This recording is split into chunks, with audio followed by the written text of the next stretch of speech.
Allah barakatuh. Wa alaikum salam wa rahmatullahi wa barakatuh. Sheikh, tunakuona huko Mosque Central hapa kwetu jimboni Manyema na tunasikia mai siku mbili kutakuwa kazi. Sijui ni kweli ama?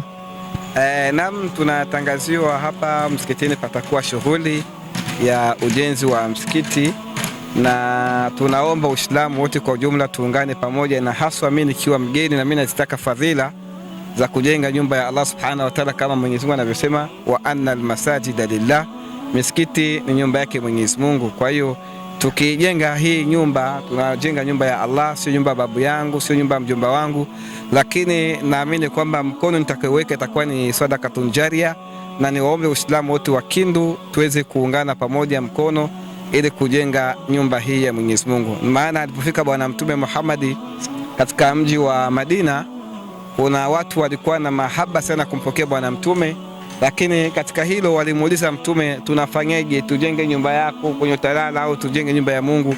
Alisema tuanze kujenga nyumba yake Allah subhanahu wa ta'ala. Kwa hiyo kuipata msikiti ni moja fadhila katika umma wa Bwana Mtume. Ndio maana niombe Uislamu katika hili tukutane sote hapa Jumamosi alfajiri baada ya salati, tuweze kuingia katika mitikasi ya kujenga nyumba ya Mwenyezi Mungu subhanahu wa ta'ala. Mashallah. Sheikh, ni fadhila gani ambayo unaweza waambia Waislamu ambao wataipata wakitumika kazi ya msikiti? Naam, kwanza ni sadaqatun jaria kama niweza kusema. Kwa hiyo utakapokuwa unajenga hii nyumba, manake kila atakayesali ndani yake sawabu zinakukuta pale ulipo. Manake hata ukisafiri popote pale ulipo, atakayekuja anasali msikitini na wewe Mwenyezi Mungu anakuandikia fungu lake. Manake nikisema kwamba tupambane tusipoteze fadhila kama hii, ili kwamba Mwenyezi Mungu atuandikie kheri nyingi.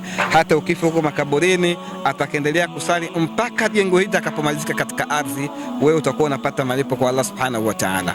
Shukrani. Muislam, kaka, dada, Sheikh, ustazi, karibu sana Samedi kuifanya kazi ya msikiti kwa ajili ya kupata fadhila ya Mwenyezi Mungu subhanahu wa ta'ala. Assalamu alaikum wa rahmatullahi wa barakatuh.